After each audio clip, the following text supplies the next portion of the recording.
1 Pedro capítulo 4, versículo de número 1.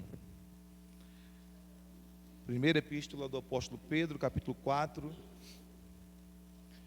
A partir do versículo 1, nós faremos a leitura até o versículo 11. Quantos encontraram, digam glória a Deus. Aleluia. Vamos fazer a leitura da palavra. O texto sagrado nos diz assim: Ora, tendo Cristo sofrido na carne, armai-vos também vós mesmos do mesmo pensamento, pois aquele que sofreu na carne deixou o pecado, para que no tempo que vos resta na carne, já não vivais de acordo com as paixões dos homens, mas segundo a vontade de Deus. Porque basta o tempo decorrido para teres executado a vontade dos gentios, tendo andado em dissoluções, concupiscências, borracheiras, orgias, bebedices e em detestáveis idolatrias. Por isso, difamando-vos, estranham que não concorrais com eles ao mesmo excesso de devassidão, os quais hão de prestar contas àquele que é competente para julgar vivos e mortos. Pois para este fim foi o evangelho pregado também a mortos, para que, mesmo julgados na carne, segundo os homens, vivam no espírito, segundo Deus. Ora, o fim de todas as coisas está próximo. Sede, portanto, criteriosos e sóbrios, a bem das vossas orações. Acima de tudo, porém, tende amor intenso uns para com os outros, porque o amor cobre multidão de pecados. Sede mutuamente hospitaleiros, sem murmuração. Servi uns aos outros, cada um conforme o dom que recebeu, como bons despenseiros da multiforme graça de Deus. Se alguém fala, fala de acordo com os oráculos de Deus. Se alguém serve, faça-o na força que Deus supre, para que em todas as coisas seja Deus glorificado por meio de Jesus Cristo, a quem pertence a glória e o domínio pelos séculos dos séculos. Amém. Deixa sua Bíblia aberta aí nesse texto, porque nós vamos voltar nele, em nome de Jesus. Estenda as mãos e ore por mim, para que o Senhor me use. Pai Santo, eu estou aqui diante do Senhor. Nós acabamos de fazer a leitura da Tua palavra nesse instante, e a Tua palavra por si só é a Tua voz falando ao nosso coração. Nós pedimos que o Teu Espírito Santo nos use nessa noite, como canais do Senhor, para que os Teus filhos sejam edificados, sejamos ministrados, transformados pela Tua palavra. Senhor, nós não estamos aqui para ser entretidos, nós estamos aqui para ser transformados pela revelação da Tua palavra. Muda as nossas vidas, transforma as nossas vidas, como disse o apóstolo Paulo em Romanos 1,16, eu não me envergonho do Evangelho, porque é o poder de Deus para a salvação de todo aquele que crê. Nós cremos que o Teu Evangelho é poder de Deus para salvar, para curar, para libertar, para transformar as nossas vidas. Oramos assim na dependência do Senhor, em nome de Jesus. Amém. Glória a Deus. Deixa a Bíblia aberta, nós estaremos voltando a esse texto algumas vezes, em nome do Senhor Jesus. Hoje eu quero transmitir uma palavra com o tema transformando o sofrimento em vitória. Transformando o sofrimento em vitória. Nós estamos estudando a epístola de Pedro, a primeira epístola de Pedro, e uma das coisas que nós temos percebido é que o tema de sofrimento é um tema que é muito abordado aqui nessa epístola, porque esses cristãos primitivos a quem Pedro escreve essa carta, eram cristãos que estavam dispersos por toda a região da Ásia Menor, cristãos que estavam sendo perseguidos por amor ao Evangelho, por temerem a Deus. Eles estavam debaixo de muito sofrimento, de intensa batalha, de intensa luta. E Pedro então escreve essa epístola para encorajá-los, para animá-los, para estimular a fé desses irmãos que enfrentavam batalhas e batalhas grandiosas. Nós também muitas vezes enfrentamos sofrimentos, enfrentamos batalhas, enfrentamos lutas, e a palavra de Deus vem ao nosso coração, vem ao nosso encontro, com o mesmo propósito de nos encorajar e de trazer para nós uma injeção de ânimo, de fé, de esperança e de vigor. a gente olha para a sociedade, a gente percebe que existem pessoas que elas buscam a felicidade a todo custo. Há até um ditado que é muito falado lá fora, que diz assim: o importante é ser feliz, né? Então, independente do que a pessoa faça, independente do que ela procura para a sua vida, ela diz esse ditado: o importante é ser feliz, porque elas buscam felicidade a todo custo. E elas estão dispostas a se deleitarem com os prazeres pecaminosos em busca da tão sonhada felicidade. Só que essa felicidade que o mundo oferece, essa felicidade que os prazeres carnais oferecem, é uma felicidade falsa, não é uma verdadeira felicidade. Nós precisamos entender que a verdadeira felicidade só é encontrada quando nós vivemos para Deus. A verdadeira felicidade só é encontrada quando nós vivemos para cumprir os propósitos de Deus para a nossa vida. Nós fomos criados por Deus e para Deus. A nossa alma foi criada para se deleitar em Deus. E a nossa alma só terá plena realização quando nós nos deleitarmos nele, na presença dele, quando nós desfrutamos da presença de Deus, quando nós fruímos na presença do Senhor. Então muitos não conseguem entender, por exemplo, por que os cristãos passam por sofrimentos. Porque as pessoas estão somente buscando felicidade a todo custo, elas não conseguem entender porque muitas vezes sofremos, porque o cristão passa por sofrimento. E todos nós podemos passar por algum tipo de sofrimento. E é interessante porque Deus não nos poupa do sofrimento, mas Ele estará conosco no sofrimento. Deus não nos impede de passar por vales, mas Ele estará conosco nos vales. Deus não nos impede de passar pela fornalha de fogo, mas Ele estará conosco na fornalha de fogo. Deus não nos impede de entrar na cova dos leões, mas Ele estará conosco na cova dos leões. Então a gente vê isso em todas as escrituras, de Gênesis a Apocalipse, que o povo de Deus sempre passou por tempos de provações, sempre passou por tempos de sofrimentos, sempre passou por tempos de perseguições, sempre passou por tempos de batalhas intensas. Mas em todas essas circunstâncias, Deus estava com o seu povo. Então nós precisamos entender que mesmo quando nós não estamos enfrentando, mesmo quando nós não estamos desfrutando de uma aparente felicidade como o mundo prega, mesmo quando nós estamos enfrentando tempos de dificuldade, lutas, de sofrimento, isso não significa a ausência de Deus em nossas vidas. Essa foi a acusação que os amigos de Jó fizeram a ele. Porque se Jó era temente a Deus, se Jó cria no Senhor, se Jó tinha fé em Deus, por que Jó estava enfrentando aquilo? A teologia dos amigos de Jó, de Bildade, Zofar e Elifaz, era uma teologia da seguinte maneira: se eu sou de Deus, se eu sou crente, se eu temo a Deus, eu não posso passar por nada de ruim. Mas a teologia deles estava completamente equivocada, porque a Bíblia vai nos mostrar do início ao fim que o povo de Deus é provado, que o povo de Deus passa por tempos de provações, que o povo de Deus passa por sofrimentos, por lutas, e Deus não isenta nenhum cristão de passar por sofrimentos, mas no sofrimento, na luta, na batalha, na aflição, na angústia, Deus estará conosco, Deus estará ao nosso lado, amém? E aí a gente vai ver nesse texto aqui que nós acabamos de ler, mantenha a Bíblia aberta que a gente vai estar voltando a ele, qual é o propósito de Deus no sofrimento? Por que Deus permite o sofrimento na vida do cristão?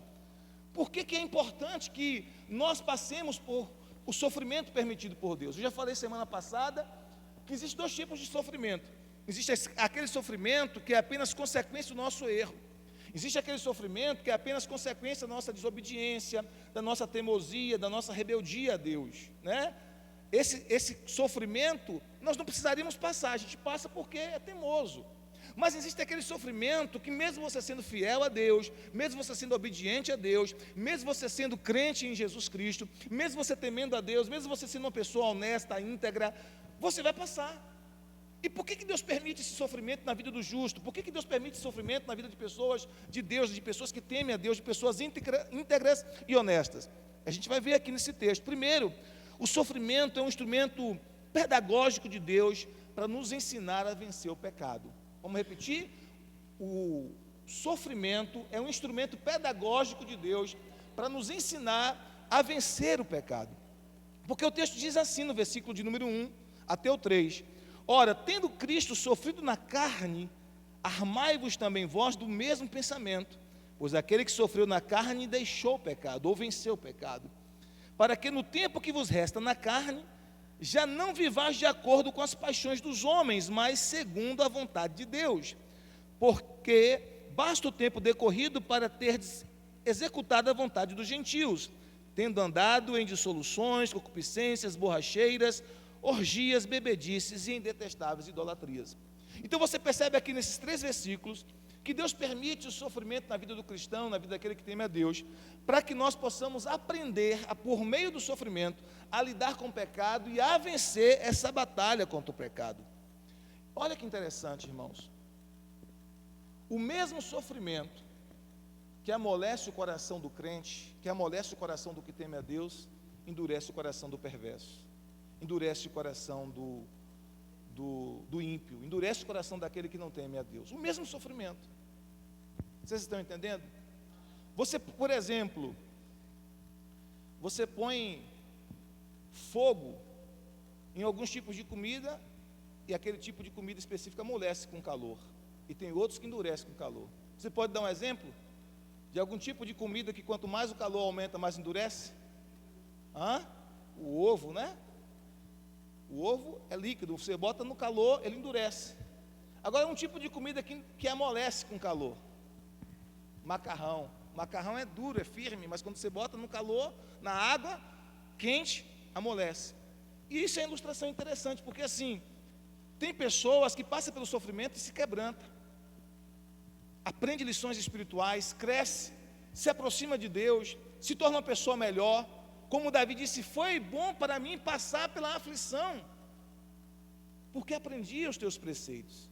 Mas existem pessoas que passam pelo sofrimento, e quanto mais sofrem, mais endurecidas, mais amargas, mais perversas, mais malignas se torna o coração dessas pessoas.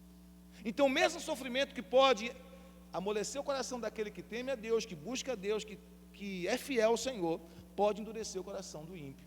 É o que aconteceu com a vida de Faraó. O sofrimento que foi imposto a Faraó fez com que o coração dele ficasse mais endurecido. E aí a gente vê aqui, nessa batalha contra o pecado, que nós precisamos ter 3 atitudes. Primeira atitude é guerrear contra o pecado, porque o versículo 1 diz, armai-vos também do mesmo pensamento. Que pensamento? Aquele que sofreu na carne deixou o pecado, ou seja, Jesus Cristo que sofreu na carne, venceu o pecado. Então ele diz, armai-vos, mostrando para nós que essa é uma batalha que nós precisamos nos armar contra o pecado. Ou seja, nós precisamos usar a armadura de Deus. Efésios capítulo 6, versículo 13, o apóstolo Paulo fala sobre isso, né? Nos revestir de toda a armadura de Deus, para que depois de vencer tudo, permanecer firme e inabalável. A Bíblia também nos fala em 2 Coríntios, capítulo 10, versículo 4 e 5, as armas da nossa milícia não são carnais, mas poderosas em Deus para a destruição de fortalezas. Então, mostrando para nós que nós estamos em uma guerra espiritual. Nessa guerra nós estamos lutando contra o pecado, contra a nossa própria carne, a nossa própria natureza e contra o nosso adversário espiritual, que é o diabo. E como é que nós vamos vencer essa guerra espiritual? Usando as armaduras de Deus, usando armas espirituais, que são aquelas armas espirituais que Deus nos deu, porque nós não podemos vencer uma guerra espiritual com armas humanas. Amém? A segunda atitude que nós precisamos ter é viver de acordo com a vontade de Deus, como diz o versículo 2. O versículo 2 diz, para que no tempo que vos resta na carne, ou seja, nesse corpo, nessa matéria, já não vivais de acordo com as paixões dos homens, mas segundo a vontade de Deus. Para quê? Nesse tempo que a gente ainda tem aqui nessa terra, porque tem pessoas que pensam que vão permanecer muito tempo na terra. Tem pessoas que estão lutando tanto, achando que a terra é eterna. A terra não é eterna. O nosso tempo na terra não é eterno. Nós temos uma verdadeira pátria. Então ele está dizendo, no tempo que resta aqui na terra, nós temos um tempo ainda. Talvez para alguns é 50 anos, 30 anos, 100 anos, né? Talvez para uma criança que está agora pequenininha tenha 100 anos aí pela frente, a gente não sabe. Mas a grande verdade é que o tempo aqui na terra é muito rápido. A Bíblia diz em Tiago, se eu não me engano, 2,14, confere para mim, amor, Tiago 2,14, se eu não me engano, que a nossa vida é um vapor, que agora está aqui e depois desaparece. O salmista diz, os nossos anos voam, e o salmista também diz, ensina-nos a contar os nossos dias, até que alcancemos um coração sábio, porque a vida aqui na terra é muito rápida. Mas aí Pedro está dizendo aqui, no tempo que vocês têm aqui na terra ainda, no tempo que resta aqui nessa carne, nesse corpo, vocês não vivam mais segundo as paixões dos homens, mas segundo a vontade de Deus. Amém? Então nós precisamos ter essa segunda atitude, que é viver de acordo com a vontade de Deus. E a terceira atitude que nós precisamos ter é não ter saudade das coisas do mundo.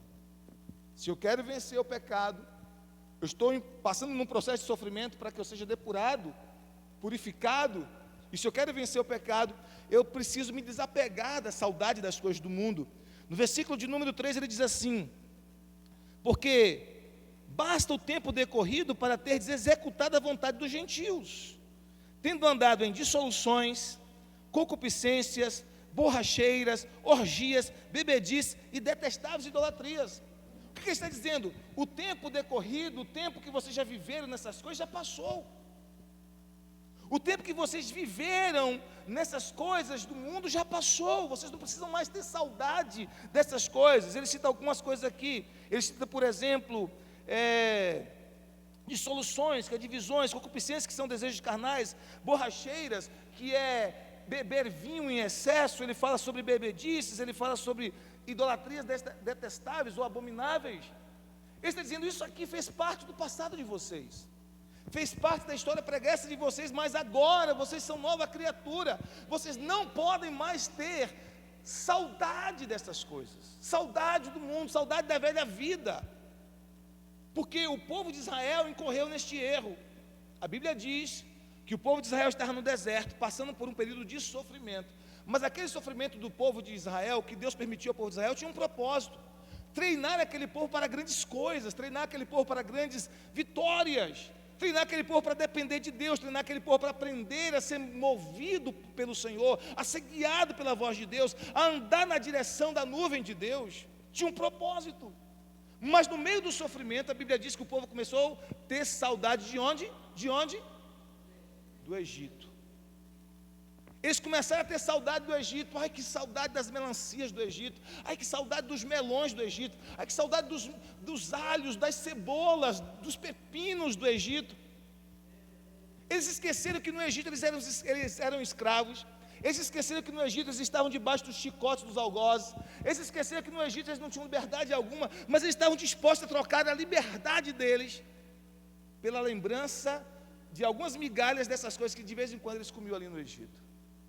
E muitas vezes o crente vem para a casa de Deus, o crente se converte ao Senhor, e quando vem um tempo de provação, de luta, de batalha, muitas vezes ele começa a ter saudade das coisas do mundo, começa a ter saudade. Pedro está dizendo aqui para nós: não tenha saudade mais dessas coisas, já basta o tempo decorrido, que vocês executaram a vontade dos gentios, que vocês executaram a vontade dos pagãos, já basta o tempo que vocês viveram em idolatria detestável, em bebedeira, em borracheiras, em orgias, em desejos carnais, já basta esse tempo, já passou. E aí nós poderíamos completar com 2 Coríntios 5,17, que diz: se alguém está em Cristo, nova criatura é, as coisas velhas se passaram, eis que tudo se fez novo. Então Pedro está nos orientando que nessa luta contra o pecado, mesmo quando estamos em sofrimento, nós não podemos ter saudade das coisas que ficaram para trás, das coisas do mundo. Tem pessoas que se convertem ao Senhor e ela passa por um processo de transformação mais rápido, mais veloz. Ela se converte, ela se lança de vez, ela se entrega e ela já começa a abandonar as coisas que ficaram para trás. Mas tem pessoas que têm um apego com as coisas do mundo. Tem pessoas que têm uma luta para deixar certos hábitos, para deixar certos vícios, para deixar certos comportamentos. Tem pessoas que têm lembranças mais fortes, que têm um apego mais forte às coisas do mundo. E para os que têm um apego mais forte às coisas do mundo, você precisa guerrear com mais intensidade, fazer batalha espiritual mais intensa. Por quê? Porque você precisa se desvencilhar totalmente da sua velha vida do passado, porque você agora é uma nova criatura em Cristo Jesus. Amém, queridos? A segunda coisa que a gente vai aprender nesse texto que nós lemos é que o sofrimento é um instrumento pedagógico de Deus para nos ensinar a testemunhar de Jesus Cristo. A primeira coisa que eu disse para vocês é que o sofrimento é um instrumento pedagógico para nos ensinar a vencer o pecado. Amém? Agora estou dizendo que o sofrimento é um instrumento pedagógico de Deus para nos ensinar a testemunhar de Jesus. a dar um testemunho de Jesus. A gente tem, por exemplo, na Bíblia, no Novo Testamento, e especificamente no livro de Atos dos Apóstolos, duas situações que exemplificam isso que eu falei aqui. A primeira delas é o apóstolo Paulo e Silas, estavam presos, Atos capítulo 16, estavam presos por pregar o Evangelho. O crime que eles cometeram foi o de pregar o Evangelho. Eles estavam presos, tinham apanhado, as costas estavam cortadas, dilaceradas, doendo muito, sofrendo, mas eles optaram por não reclamar, por não murmurar. Eles optaram por ali na cadeia, na prisão, eles começaram a louvar a Deus, adorar o Senhor. Enquanto eles começaram a adorar o Senhor, a Bíblia diz que eles adoravam o Senhor e os outros presos os ouviam. Então, no meio do sofrimento, com aquela atitude deles de honra a Deus, de louvor a Deus, de não murmuração, de não reclamação, eles estavam dando testemunho de Jesus em toda aquela cadeia, em toda aquela prisão. E o resultado, vocês sabem, a Bíblia diz que Deus enviou um grande terremoto que abriu a porta daquelas cadeias, daquelas prisões, e Paulo e Silas foram libertos. Amém? Então, no meio do sofrimento, eles tiveram a oportunidade e o privilégio de dar testemunho de Jesus. Outro exemplo é o exemplo de Estevão, é um exemplo ainda mais dramático, que está lá em Atos, capítulo de número 8, capítulo 7. Estevão está sendo apedrejado, literalmente apedrejado, por pregar o Evangelho, por defender a sua fé com veemência, com coragem, com autoridade, e ele é apedrejado, ele está sendo apedrejado. Enquanto ele está sendo apedrejado, ele olha para aqueles seus carrascos e diz: Senhor, não lhes impute estes pecados. E ele diz: eu vejo os céus abertos e o Filho do Homem em pé à destra do Pai. No meio daquelas pedradas, daquele sofrimento, Estevão dá um testemunho da graça de Deus para aquelas pessoas. Estevão testemunha do poder de Deus, da bondade de Deus para aquelas pessoas, mesmo em meio ao sofrimento. E o resultado, quem estava ali, entre aqueles homens que apedrejavam Estevão? Saulo de Tarso. Saulo de Tarso foi cutucado pelo aguilhão de Deus através da vida de Estevão. Por isso que mais tarde Saulo se converteu e se tornou no apóstolo Paulo. Amém, queridos? Então, mesmo no meio do sofrimento, mesmo no meio da dor, mesmo no meio da nossa luta, nós temos a oportunidade de testemunhar de Jesus, de falar de Jesus para alguém, de testemunhar da graça e da bondade de Deus. Eu já contei aqui para vocês algumas vezes a experiência da minha sogra. Ela estava doente e ela foi hospitalizada, e ela estava ali, Senhor, questionando ao Senhor: por que eu estou aqui e tal? E o Senhor ministrou o coração dela, que Deus tinha um propósito naquilo, para começar a testemunhar para as pacientes que estavam no quarto, para as enfermeiras que a atendiam ali, para os médicos que vinham atendê-la. E ela fez isso. No meio daquela enfermidade, daquele sofrimento, ela aproveitou a oportunidade para começar a testemunhar para as enfermeiras, testemunhar para os médicos, testemunhar para os outros pacientes. E ela depois testemunhou para mim que parece que 1 ou 2 pacientes fizeram aliança com Jesus ali mesmo no leito. Então, mesmo no sofrimento, nós temos a oportunidade de dar um testemunho de Jesus Cristo. E aí o versículo 4 a 6, Pedro nos diz assim: por isso, difamando-vos, estranham que não concorrais com eles ao mesmo excesso de devassidão, os quais hão de prestar contas àquele que é competente para julgar vivos e mortos. Pois para este fim foi o Evangelho pregado também a mortos, para que mesmo julgados na carne, segundo os homens, vivam no Espírito segundo Deus. O que nós aprendemos aqui? A vida piedosa do cristão produz a aversão do mundo. O versículo 4 diz isso. Quando você vive uma vida piedosa, o mundo vai se opor a você. O mundo vai se opor a todo aquele que vive para Cristo. Ele diz aqui que eles difamam e estranham que vocês não vivem mais no excesso de devassidão como eles. Eles estranham que você não viva mais a mesma vida maluca que você vivia antes. Eles estranham e começam a difamar. Sabe qual é a difamação que acontece muito hoje? Rapaz, você já afrontou tanto e agora você está dando uma de crente? Já fez tanta loucura e agora você diz que é crente? Não é verdade? Então, difama. O texto diz: eles difamam você porque você não mais deseja concorrer com eles nesse excesso de devassidão. O mundo vai sempre se opor àqueles que querem viver piedosamente em Cristo. Sempre. Outra coisa que a gente vai aprender aqui é que os incrédulos, diz a Bíblia, terão que prestar contas a Deus, versículo 5.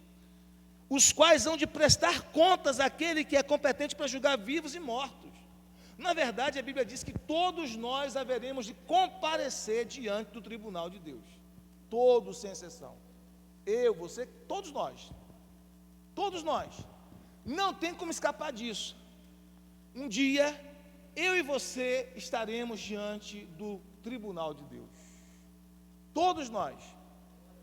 O pastor Rick Warren fala algo interessante em um dos seus livros, Uma Vida com Propósito. Ele diz assim: nesse dia, Deus nos fará duas perguntas. A primeira pergunta vai determinar onde a gente vai passar a eternidade. E a segunda pergunta vai determinar quais serão as nossas recompensas na eternidade.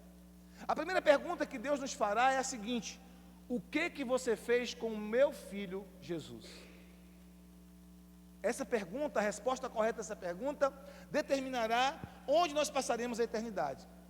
O que você fez com o meu filho Jesus? Você amou meu filho, obedeceu meu filho, você honrou meu filho? Você viveu para a glória do meu filho? Ou você viveu para a sua própria vida, para os seus próprios prazeres, para a sua própria teimosia, para a sua própria rebeldia? A resposta correta a essa pergunta vai determinar onde nós passaremos a eternidade. A segunda pergunta, segundo o pastor Rick, que Deus nos fará é: o que você fez com a sua vida? Você usou a sua vida para a minha glória, você usou a sua vida para servir as pessoas, você usou a sua vida para ser útil à humanidade, você usou a sua vida para ser bênção para outras pessoas, ou você gastou a sua vida dissolutamente, você gastou a sua vida com orgulho, você gastou a sua vida egoístamente, você viveu apenas para si mesmo, para os seus próprios prazeres? A resposta a essa pergunta determinará quais serão as nossas recompensas na eternidade. A grande questão é que todos nós teremos que comparecer diante do tribunal de Cristo. E quando eu penso nisso, irmãos, isso gera em meu coração um temor. Eu não sei se gera no seu também. Porque eu sei que um dia eu estarei diante do Senhor e o Senhor perguntará para mim: Josivaldo, o que você fez com meu filho Jesus? Josivaldo, o que você fez com a sua vida? Como você viveu a sua vida? Quando ninguém te via, quando você estava sozinho, nos bastidores, o que você fez com a sua vida? Como você viveu a sua vida?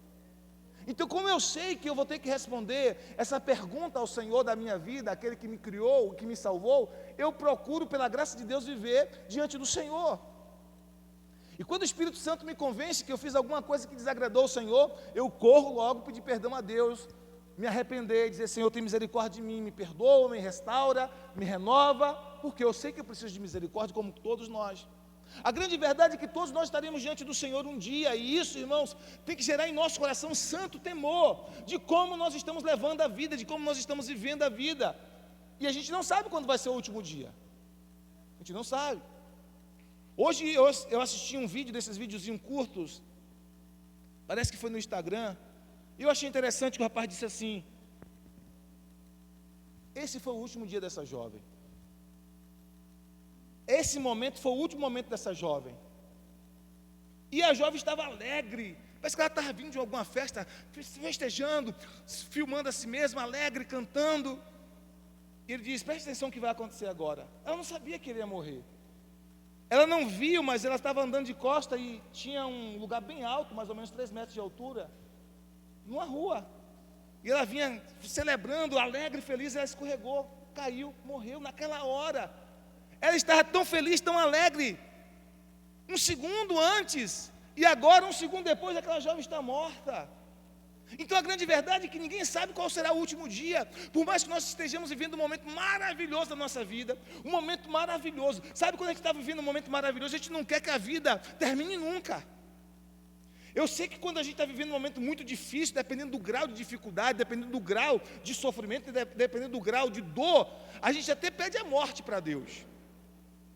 Igual Elias pediu a morte para Deus, e alguns de nós até pedem: Senhor, pode me levar, eu não estou aguentando mais, para mim já deu, para mim já basta, pode me levar.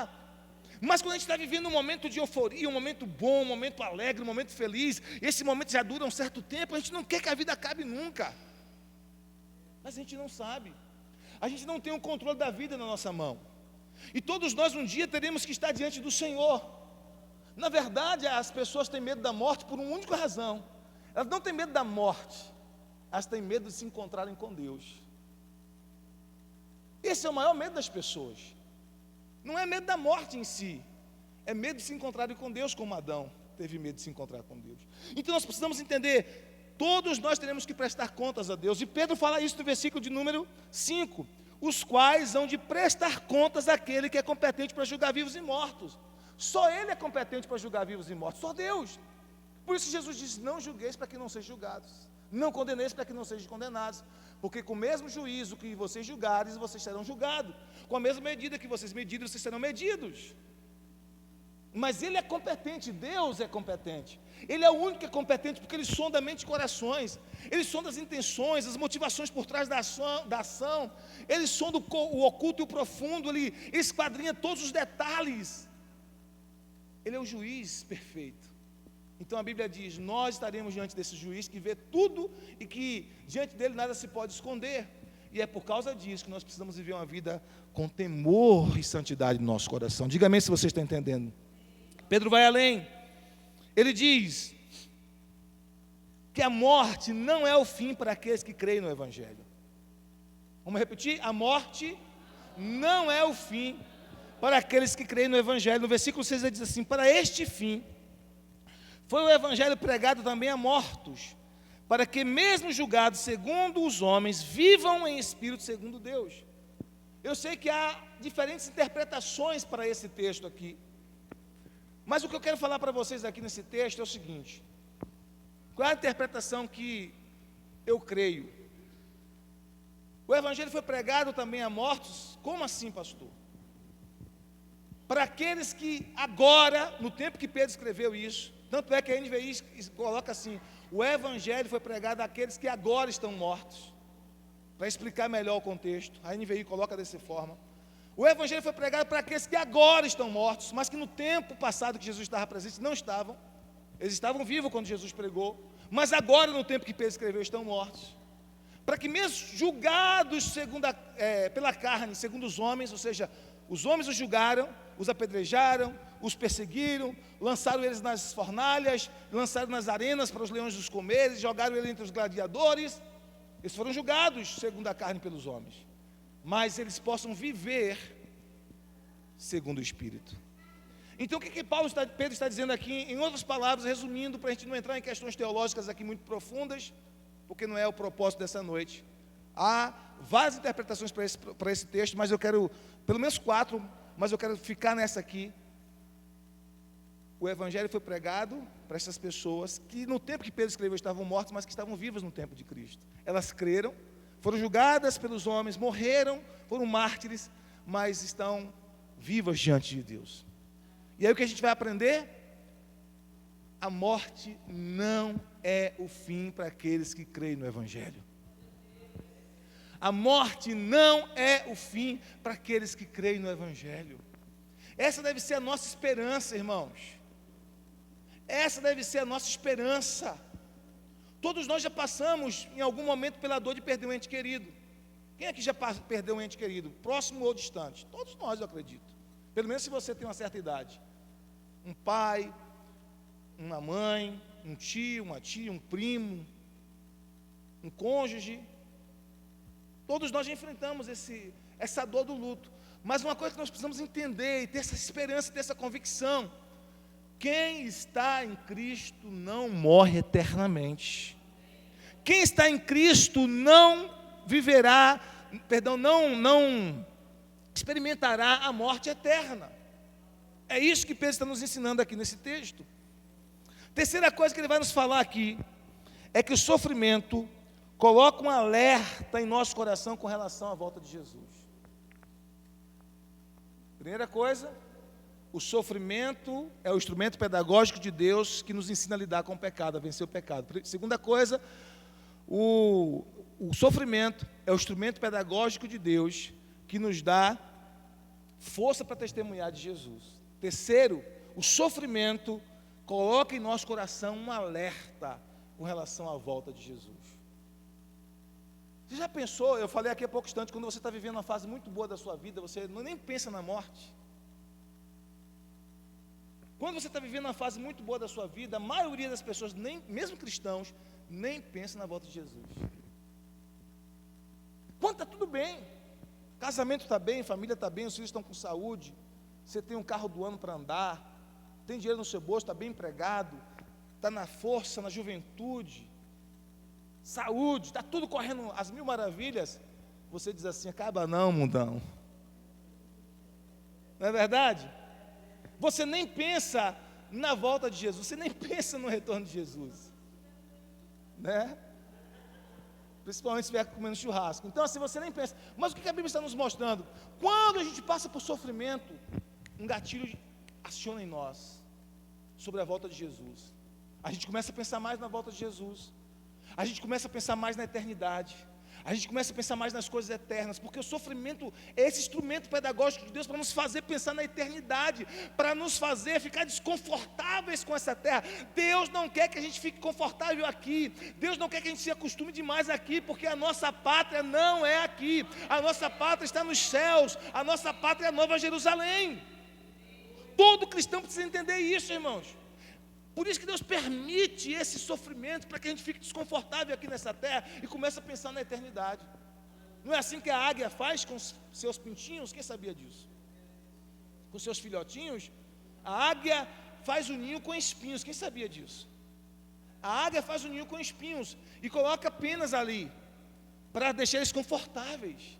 Mas à medida que aqueles pintinhos vão crescendo, o peso deles sobre aquelas peninhas vai afundando e os espinhos começam a furar. Eles vão sendo furados com os espinhos que a própria mãe colocou. Então, à medida que eles vão crescendo, eles vão sendo furados, espetados pelos espinhos, e eles não têm outra saída, eles vão ter que pular do espinho. Eles vão ter que pular do espinho para o desconhecido, porque a águia e a mãe não quer que eles fiquem confortáveis ali no ninho, porque se ficar confortáveis no ninho, eles vão ficar ali a vida toda só com a boquinha aberta, ó, para receber a comidinha na boca que a mamãe vai trazer. Mas eles precisam crescer, eles precisam amadurecer. Então Deus permite sofrimento na vida do crente com o mesmo propósito, irmãos, para nos deixar desconfortável, para abalar a nossa estrutura, para a gente não se acostumar demais com essa terra, para a gente pensar na eternidade, para a gente pensar na volta de Jesus, para a gente entender que a nossa pátria não é aqui, para a gente entender que aqui nós somos peregrinos e forasteiros, mas que nós temos uma pátria melhor, a pátria celestial que está nos aguardando, que está preparada para nós nos céus. Jesus disse isso, pode aplaudir o Senhor Jesus se você desejar. Jesus disse isso: eu vou preparar lugar, e se eu for e preparar lugar, virei outra vez e vos levarei para mim mesmo, para que onde eu estiver, estejais vós também. Olha o que Pedro vai nos dizer, no versículo de número 7. No verso 7 ele diz assim: ora, o fim de todas as coisas está próximo. Nesse contexto de sofrimento, Pedro lembra: o fim de todas as coisas está próximo. Está próximo. Não significa que a gente não vai ter sonhos, não significa que a gente não vai trabalhar, estudar, desejar ter uma família próspera, abençoada, crescer na vida. Se não tem a casa própria, sonhar em ter a sua própria casa própria, sonhar em ter o seu carro, sonhar em fazer uma faculdade, nada disso, não tem problema nenhum. Só que a gente não pode tirar o coração da eternidade. Mesmo que a gente esteja buscando, desejando, sonhando essas bênçãos de Deus, mas o nosso coração precisa estar na eternidade. E mesmo quando nós as alcançarmos, o nosso coração precisa se manter na eternidade. Você sabe, o grande perigo, a grande armadilha na vida do crente, na vida do povo de Deus de modo geral, tanto no Antigo Testamento como no Novo, nunca foi o sofrimento. A grande armadilha do povo de Deus nunca foi a luta, nunca foi a provação, nunca foi a batalha. A maior luta, a maior tentação na vida do povo de Deus sempre foi a prosperidade, sempre foi a bonança. Porque dificilmente alguém se desvia no sofrimento, mas muita gente se desvia na prosperidade. Muita gente se desvia na bonança. Muita gente se desvia quando Deus acrescenta, quando Deus favorece.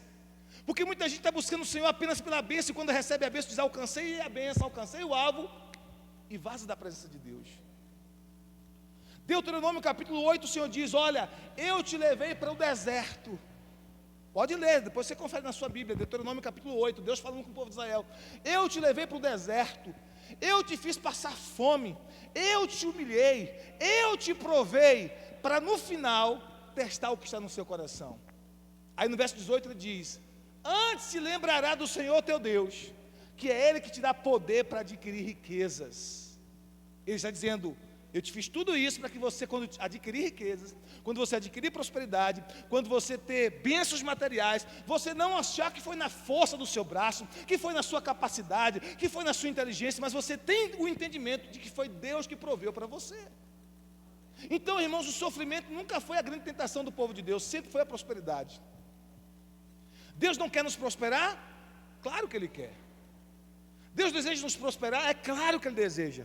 Só que Deus não quer que a prosperidade se torne um ídolo na nossa vida. Deus sabe o quanto nós somos tendenciosos à idolatria. Todos nós temos uma tendência muito grande em nosso coração à idolatria. Idolatria não é só se curvar diante de uma imagem de escultura, seja lá de que entidade for, e adorar, não.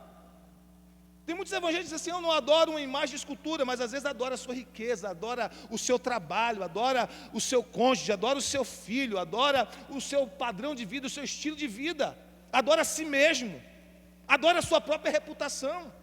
Porque qualquer coisa que estiver no seu coração e no meu, que tome o lugar de Deus, que roube o lugar de Deus no nosso coração, é idolatria. Por isso que Deus permite de tempos em tempos que nós passemos por sofrimento. Eu falei aqui no início do culto, quando estava orando ao Senhor, nós ou estamos saindo de um tempo de provação, ou estamos começando um tempo de provação, ou estamos no meio da provação. Sempre vamos estar nessas três realidades. Vocês estão entendendo? Diga amém. Então Pedro diz, o fim de todas as coisas está próximo. O fim se aproxima. Então o sofrimento é para nos fazer pensar na volta de Jesus. É para acionar um gatilho dentro de nós, um alerta dentro de nós, para a gente não se acostumar demais com essa terra. Jesus está voltando. E observa que os crentes falam isso o tempo todo. É só vir uma catástrofe natural, Jesus está voltando. Parece que se esquece que Jesus está voltando o ano todo, mas é só vir uma catástrofe natural. Vocês já perceberam isso? O povo começa a falar na internet, Jesus está voltando. Não é? Como? Ninguém sabe o dia nem a hora, é verdade, mas é só ver uma catástrofe natural. Aconteceu lá essa enchente no Rio Grande do Sul, Jesus está voltando. Não é? Aí agora, essa ameaça do furacão lá na América, Jesus está voltando. Mas Jesus está voltando, Ele falou isso há 2.000 anos atrás, que Ele ia voltar, e não sabia, que a gente não sabia nem o dia nem a hora. Mas quando tem uma situação, parece que a gente fica alerta. Então tem sofrimentos que são coletivos, mas tem sofrimentos que são pessoais. Um ou outro, Deus usa para despertar em nós esse senso de urgência, esse senso de que o Senhor está voltando, esse senso de que a nossa vida não é aqui, que a nossa pátria definitiva não é aqui, que nós somos peregrinos e forasteiros aqui nessa terra e que nós aguardamos uma pátria celestial. Amém? Então a Bíblia diz que nós devemos viver com sobriedade por causa da volta de Jesus. O verso 7 diz assim: sede, portanto, criteriosos e sóbrios. Ora, o fim de todas as coisas está próximo, seja, portanto, criteriosos e sóbrios. Viva com sobriedade, viva com moderação, viva com equilíbrio. Viva uma vida saudável por causa da volta de Jesus. E aí ele termina dizendo, para o bem das vossas orações. Porque uma vida piedosa é fundamento para a oração bem-sucedida. Uma vida piedosa é fundamento para a oração bem-sucedida. E por último, o quarto propósito do sofrimento na vida do crente, penúltimo, o sofrimento nos ajuda a ser mais empático com o sofrimento alheio. O sofrimento nos ajuda a ser mais empático com o sofrimento alheio. Quando a gente passa por um sofrimento, nós tornamos mais misericordiosos com a pessoa que está sofrendo como a gente, ou que passou, ou que está passando por um sofrimento que nós já passamos. Pedro diz isso no versículo 8 e 9, ele diz assim: acima de tudo, porém, tende amor intenso uns para com os outros, porque o amor cobre multidão de pecados. Sede mutuamente hospitaleiros sem murmuração. Quando você sofre, você se torna empático com o sofrimento do outro.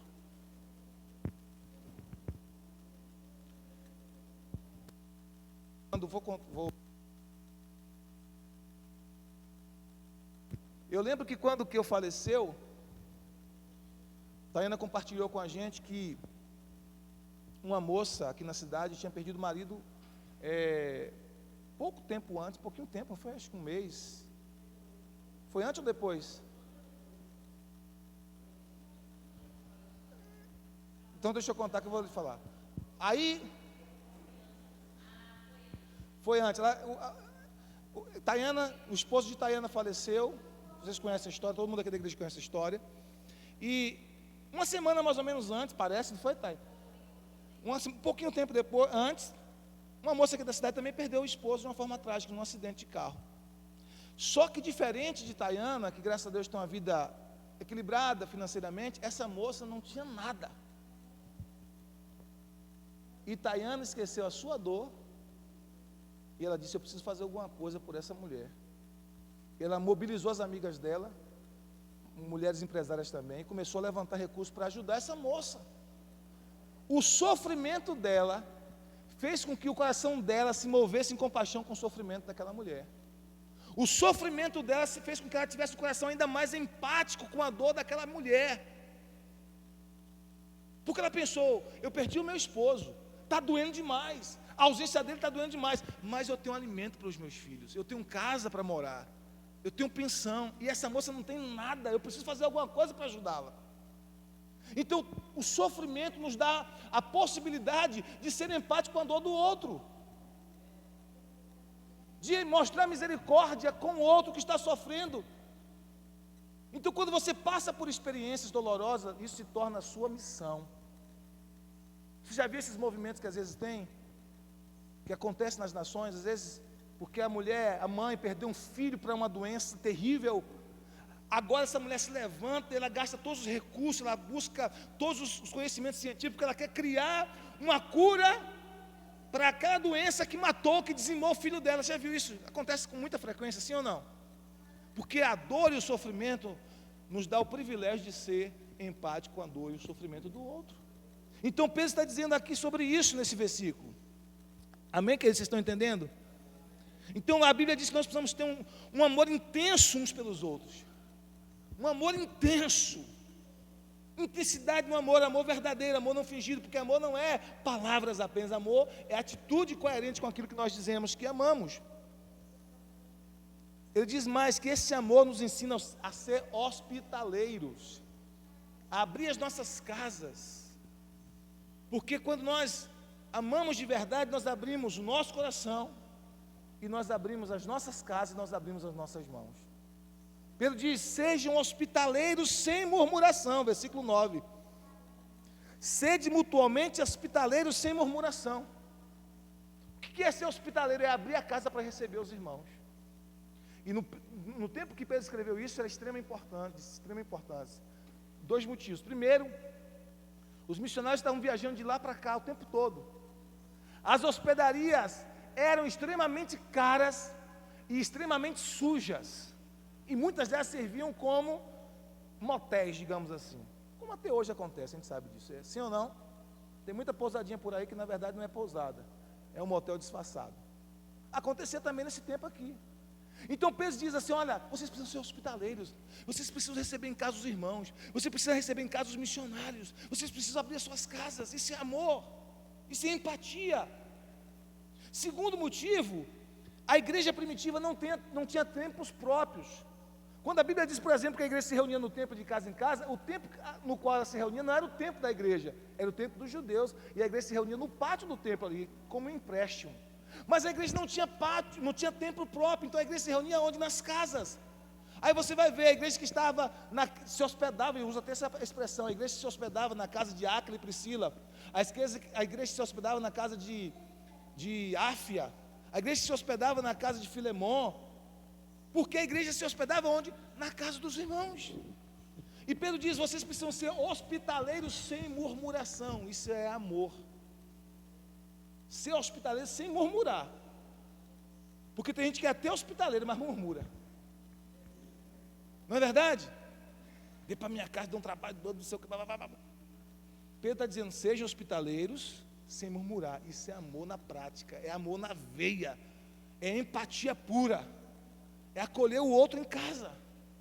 Nós temos a oportunidade de fazer isso semanalmente nas nossas células. de receber os irmãos em nossa casa, de abrir nossa casa para receber os nossos irmãos, amém? Ser hospitaleiros. E por último, o último propósito do sofrimento, o sofrimento nos oferece uma oportunidade de servir com os nossos dons. Vamos dizer comigo? O sofrimento nos oferece uma oportunidade de servir com os nossos dons. Pedro diz isso no versículo 10 e versículo 11. Servir uns aos outros, cada um, conforme o dom que recebeu, para que, como bons despenseiros da multiforme graça de Deus, sirvam. Tem alguém em sofrimento, estenda as mãos. Deus colocou em você dons que vai abençoar outras pessoas. O dom que Deus colocou em você não é para morrer em você, não é para ficar em você. Não há recompensa nenhuma para quem enterra dom. Não há recompensa nenhuma para quem enterra talento, irmãos. Na parábola dos talentos, que nós poderíamos dizer como habilidades, dons, recursos financeiros, tempo, dinheiro, tudo isso pode ser representado como talento. Na parábola do talento, um recebeu 5, outro recebeu 2, e o terceiro recebeu apenas 1. E a Bíblia diz que cada um recebeu de acordo com a sua capacidade de administrar. O que recebeu 5 trabalhou, lutou, usou, multiplicou e ganhou mais 5 talentos para o seu dono, para o seu senhor. O segundo ganhou mais 2 e o terceiro enterrou. Na hora de prestar contas, o que ganhou 5 disse: olha, meu senhor, eu ganhei 5, trabalhei, multipliquei, toma aqui o que é teu multiplicado, devolve 10 talentos para o senhor. O que ganhou 2, senhor, eu estou aqui com 4 talentos, eu trabalhei, multipliquei, mais 2 talentos, toma aqui 4 talentos. Mas o que recebeu 1 só, disse: eu fiquei com medo, porque o Senhor é um homem severo, recolhe onde não espalhou e colhe onde não plantou. Eu enterrei o talento. E sabe qual foi a resposta do Senhor da parábola para aquele homem? Servo mau e preguiçoso, servo mau e negligente, servo mau e preguiçoso. As tuas próprias palavras te condenam. Você disse que eu sou um homem severo, que ajunto onde não espalhei, que colho onde não semeei. Você deveria pegar o meu talento e multiplicá-lo e me devolver de forma multiplicada. E o Senhor toma aquele talento e dá o que não tem, o que tem mais. E aquele homem é lançado nas trevas exteriores. Então tudo que Deus nos deu, irmãos, é para a gente colocar a serviço do reino. Tudo que Deus nos deu é para a gente servir ao reino, é para a gente abençoar pessoas. Então pega esse talento que Deus te deu, pega esses dons que Deus te deu e sirva. Ah, mas eu estou em sofrimento, eu quero servir, irmãos. A melhor forma de você vencer o seu sofrimento é servindo os outros. Eu já enfrentei momentos que só eu e Deus sabe, que vocês nem imaginavam que eu estava passando por aquilo, naquele momento. E eu estava aqui testemunhando, pregando, ministrando, abençoando. Quantas vezes eu vim aqui ao altar sem vontade nenhuma de estar aqui, coração quebrado, partido, lacerado. Eu vim arrastado na fé, na disciplina, na coragem, dizendo: Senhor, me ajuda. E quando eu saí aqui do púlpito, eu saí aliviado, abençoado, ministrado, porque eu servi vocês com a pregação. Porque quando você serve o outro, você é abençoado por Deus. Então mesmo o nosso sofrimento não é desculpa para a gente parar de servir, irmãos. Senão a gente vai ficar sempre focado, enclausurado na nossa própria dor, no nosso próprio sofrimento, na nossa própria luta. E quando você pega o que Deus colocou em você e serve outras pessoas e abençoa outras pessoas, como Tayana fez esse testemunho que eu contei aqui, você é abençoado, você é ministrado, você alivia a tua dor, ajudando outros a aliviar a dor deles. Então o sofrimento nos dá a oportunidade de servir. Sirva com os dons que você recebeu, como diz o texto sagrado. Todo dom que Deus te deu é para você servir. Tudo que Deus te deu é para você servir. Tudo é para você servir. Amém, queridos? Ele diz: se você fala a palavra de Deus, se você tem um dom de falar, fale a palavra de Deus, não a sua própria. Versículo de número 11. Se alguém fala, fale de acordo com os oráculos de Deus. Com os oráculos. O que é oráculo? É a palavra. Se você recebeu o dom de falar, fale a palavra de Deus. Não fique inventando moda, não fique falando a sua própria palavra, não. Fale a palavra de Deus. Fala o que Deus mandou você falar, fala o que está escrito nas Escrituras Sagradas. Não é o que você acha, não é a sua opinião, é o que Deus diz, é a opinião de Deus, é a palavra de Deus.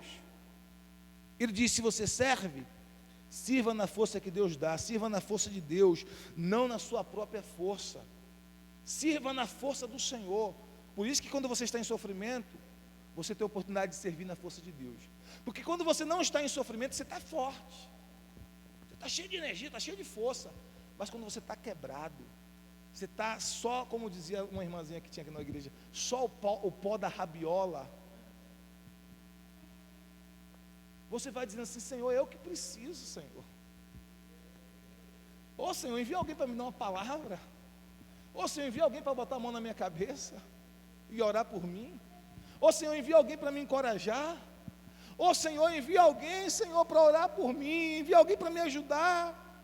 E Deus diz: você vai ajudar, você vai servir, você vai abençoar. Mas eu não aguento, eu estou quebrado. É na prensa de azeite que eu vou extrair o melhor azeite. É no seu Getsêmani que eu vou extrair o melhor azeite para você jorrar azeite de vida e de bênção para abençoar pessoas. E você vai quebrado, moído e serve. Quando você serve, você é ministrado. Quando você serve, você é abençoado. Por isso que o texto diz: se você serve, sirva na força que Deus dá. Olha o que o texto está dizendo. Se você serve, serve na força que Deus supre, na força que Deus dá. Não é na sua força. Não é na sua força, é na força que Deus dá. Por isso Deus permite sofrimento, para você se esvaziar de si mesmo, para você chegar ao fim de si mesmo. Por isso que Deus permitiu o sofrimento na vida de Paulo. 2 Coríntios capítulo 12, espinho na carne. Ele vai orar a Deus, ele ora a respeito da mesma coisa 3 vezes. Passa de mim esse cálice, em outras palavras, está dizendo isso, né? Como Jesus disse: Senhor, tira esse espinho da carne, tira esse espinho da minha carne. Eu não aguento mais esse sofrimento. E qual foi a resposta de Deus para Paulo? A minha graça te basta, porque o meu poder se aperfeiçoa na fraqueza. Aí Paulo diz: de agora em diante, eu vou me alegrar na fraqueza. Eu vou me alegrar nas minhas tribulações. Eu vou me alegrar no meu sofrimento. Parece uma loucura um negócio desse, né? Mas porque Paulo sabia que quando ele estava em sofrimento, ele estava em total dependência de Deus. E quando ele falava, quando ele ministrava, quando ele pregava, era só Deus purinho. Só Deus purinho. Só Deus purinho. É sobrenatural. Então, se você serve, serve na força que Deus dá, para que você possa permitir que Deus e não você seja glorificado no seu serviço e nos seus dons. E o texto termina dizendo assim: para que Deus seja glorificado por meio de Jesus Cristo, a quem pertence a glória e o domínio pelos séculos dos séculos. Para que Deus e não você seja glorificado. Por isso Deus permite sofrimento até para você servir. Até para você servir. Por que o crente sofre, pastor? Por que o justo sofre? Por que a pessoa que busca a Deus, que é íntegra, que teme ao Senhor, que procura obedecer, que procura andar nos caminhos do Senhor, sofre? Primeiro propósito, para que você aprenda a vencer com o pecado. Segundo propósito, para que você aprenda a testemunhar de Jesus. Terceiro propósito, para que você tenha um alerta constante a respeito da eternidade, a respeito da volta de Jesus. Quarto propósito, para que você possa ser empático com o sofrimento e a dor do outro. E quinto propósito, para que você possa servir com seus dons, mesmo no meio da dor, mesmo no meio do sofrimento. Deus não desperdiça nada, nem as suas dores. Deus não desperdiça nem as suas experiências dolorosas. Deus vai usar tudo isso para construir grandes coisas em você. Fica de pé, eu só quero terminar com uma história. Pode ficar de pé. Algum tempo atrás, uma irmã me procurou e disse: por que eu estou sofrendo tanto? Por que eu estou sofrendo tanto? Por que tanto sofrimento na minha vida? E eu disse para ela: porque Deus está construindo uma pérola em você. Porque Deus está formando uma pérola em você. E aí eu expliquei para ela como é que a pérola é formada na ostra. Quando um vírus, uma bactéria, ou até mesmo um grãozinho de areia, ou qualquer outro corpo estranho, cai dentro daquele molusco, ele começa a liberar uma substância química chamada nácar, ou madrepérola, e aquela substância vai envolvendo aquele corpo estranho que está ali, ferindo a ostra, machucando a ostra, E à medida que aquele composto químico vai envolvendo aquele corpo estranho, uma pérola vai sendo formada. Então, todas as vezes que você vê uma pérola, saiba que aquela pérola foi formada no meio do sofrimento, foi formada no meio da dor. E quando você permite, no meio do seu sofrimento, da sua dor, Deus vai construir pérolas em você também. Deus vai construir pérolas em você também, no meio do sofrimento, no meio da dor. Amém? Levante suas mãos aos céus, vamos orar. Quero chamar minha esposa linda para orar nesse instante, em nome de Jesus. Vamos clamar ao nosso Deus. Aleluia, Jesus. Glória a Deus. Levante suas vozes aos céus e oremos ao Senhor.